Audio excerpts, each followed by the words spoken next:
Hi, I'm Steve. You're watching Gear Stuff and Things, and today on the channel we are going to be crafting a bass tone using Podgo. So let's head into Podgo Edit and start crafting our tone.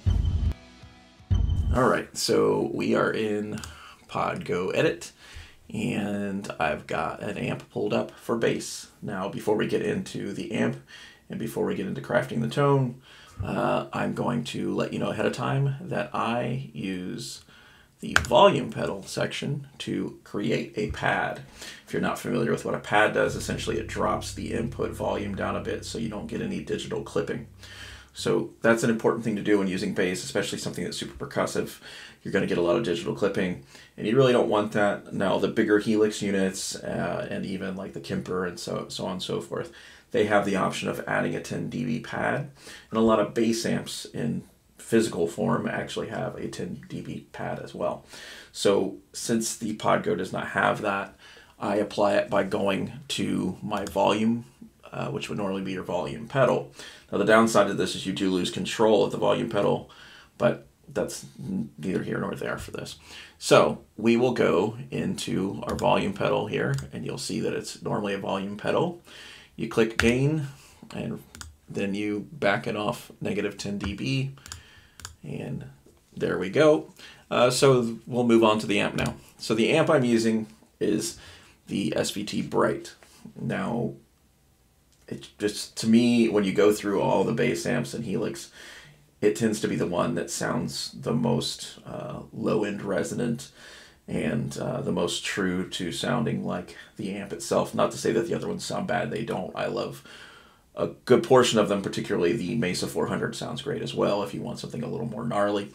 But this particular amp sounds really, really close to the real thing, and it lends itself well to the modeling world and being able to tweak it a bit. So we'll just get into the settings. So my drive I have at 6.0. Bass I have at 4.1. You'll see that I have a snapshot applied there. Now if you haven't watched my snapshot video, I'll put a little link up there in the corner so you can go watch the snapshot video and get a better idea how to utilize those. Mids are at 7.9, which is quite high, of course, for bass, but trying to accent things other than just the low end to actually give the bass some character in the mix. My mid-frequency focus is in the 800 Hertz world, so that is the area I'm going for. Treble is at 9.4. Again, you're probably thinking, why is a treble so high on a bass setup? And for me personally, I like a little bit of attack, and if you're dealing with more rock-oriented stuff or metal-oriented stuff, you want things to cut through, and having a little bit more treble in your signal is going to be very useful to you. But I also have an additional gain stage from a pedal that we'll get to in a moment that kind of balances this out a bit. So from there, moving into channel volume, I have it at 8.0. Master, I have it 10.0. It's just where it sounded best to me. You can try it. It's going to be different with your bass and your setup, but it seemed to work best for me, so maybe start there and move backwards. Sag, I have dropped down to 1.5. Interestingly enough, and the same thing happens with crafting guitar tones, I found in Helix or Podgo, sometimes removing the sag, which is supposed to kind of emulate tube bloom and the natural response of how a tube would react to input information, is supposed to make it sound more like a tube amp. I have found to get more of that natural feel in some of these tones, particularly with bass or distorted guitar, removing that actually sounds a little better and a little tighter than adding it. Now, if I'm going for like a classic rock vibe thing, I'm probably going to increase the sag in order to get more of that natural tube response. It's not what I'm after here with bass, so I dropped it down quite a bit. Hum is at default, ripple is at default, bias, as you can see, has been increased significantly to 7.4, giving us a bit of a gnarly sound happening here. Without getting too much into the cab, I'm using an impulse response from Ownhammer that is a 410 Ampeg. Just sounds great. It's really, really good at this stuff. I am going to drop a little bit of our sub-frequency stuff out. So basically anything below 40 I don't want to be present. Gets a little bit too much. So without adding our secondary gain stage, let's hear the sound we have currently, and then we'll start adding the additional layers.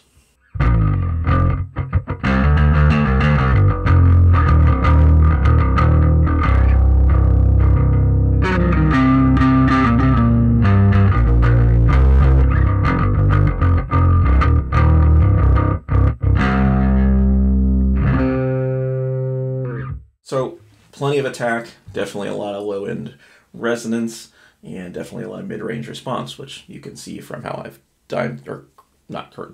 how I've dialed in the amp.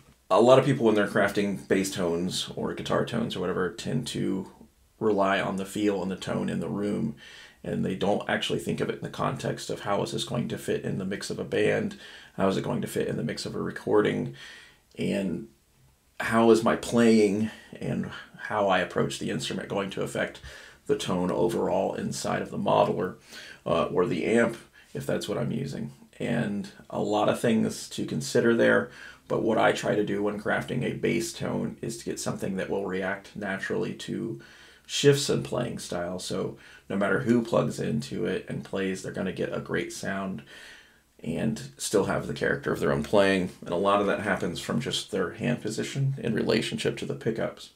So if someone is playing closer to the bridge,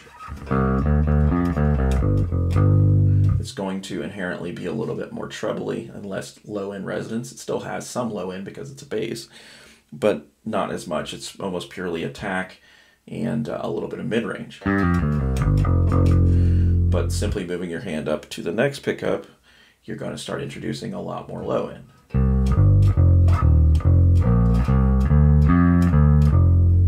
And so on and so forth as you move closer to the neck. If you're playing in between the neck and the P bass pickup,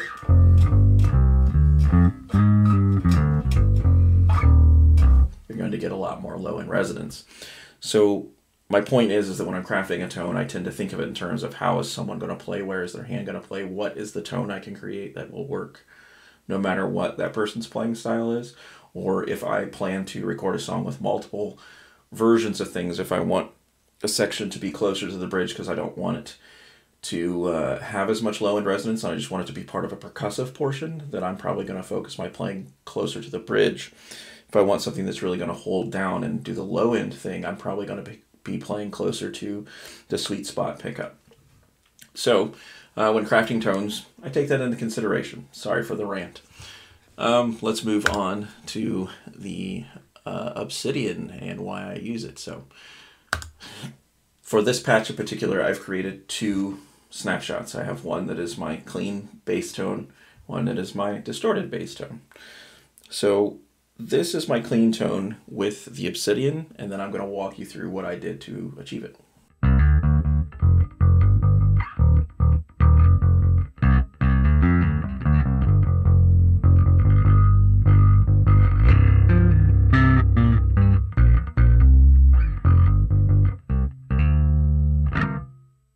So pretty defined, lots of balance between the mid-range, the treble, and the bass with this one.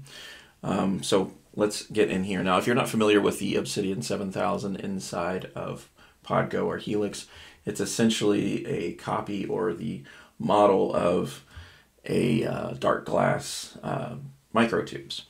So that pedal and this digital version of it allows you to mix an EQ and a preamp EQ, along with distortion and fine-tuning specific frequencies. You can also do this without adding distortion too, so if you just want to kind of round up your sound to be a little more cohesive and cut through the mix better, this is a great device. The real pedal is amazing. This digital version of it is equally amazing. So I am, for my clean sound, using the drive at 3.0 on the pedal. My level is at 5.0, which I believe is default. Blend is at 6.6, so I'm blending the original sound with the preamp sound quite a bit, boosting the grunt, boosting the attack. Attack is attack. It's the kind of the mid to high range frequencies in that attack. Grunt is a little bit more of the low mid frequencies and a little more of that like froggy, snarly thing that happens with bass. Our master, which you can also see as part of the snapshot here, is set to 4.7. Our bass is at 0, so I'm not really adding or removing any bass. Low mid frequency, I have removed 5 dB of 250 hertz, just what sounded best to me in this setting. And high gain stuff, high mid gain, I have removed 4.6 decibels of 750. And treble, I have removed 1.5 dB. This is going into the amp. So if you remember in the amp, I had quite a bit of treble, but the combination of the two with that treble, with me not doing anything to it in the pedal, became too much and too harsh. So I had to back it off a little bit. I also have a snapshot assigned to the distortion function. The distortion is off. So when we go to our distorted version of this sound, all right, so you'll see now that I've kicked on the dirty channel, the distortion portion of it turned on, the master changed a tiny bit, and our level changed a tiny bit. The drive stayed where it was, but now we have some added grit, so let's hear that.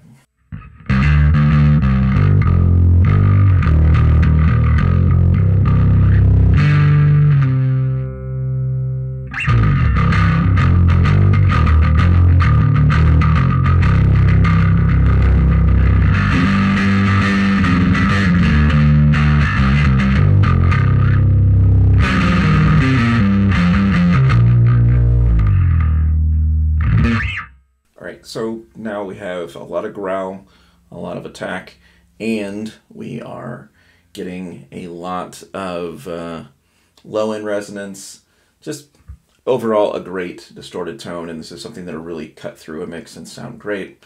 And we have control over the dirt portion of it and the EQ portion of it simply by changing our preset, or simply by changing our snapshot. So going back to the clean one,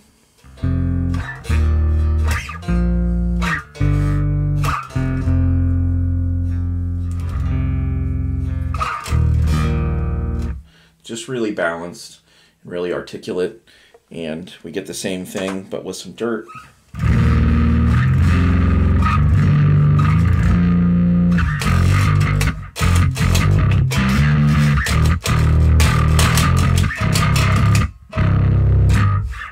By simply changing the snapshot to activate the dirt and change a little bit of the EQ response. So that is how I would craft a bass tone in Podgo. You can take this information and use it to craft your own. If you like gear, stuff, and things, and you're enjoying the channel, go ahead and hit that subscribe button. Make sure you hit the bell notification so that YouTube lets you know every time a new video goes up. And of course, if you like the video, smash that like button. Alright, so that was me crafting a bass tone inside of Podgo Edit. Hopefully you enjoyed the video. If you're someone who is new to Podgo and you're a bass player, or you're a guitar player who has bass and you're using it for demos, hopefully this was helpful to get you going in the right direction. If you are a bass player that was curious as to whether the Podgo would work for bass, then hopefully that answered the question. If you'd like to see more content like this, please let me know. If there's anything specific you'd like to see utilizing the Podgo, please let me know. If you haven't watched my other videos, links will be in the description. And as always, there's plenty of music and Line 6 preset packs available between closethehatch.com and GearStuffandThings.com.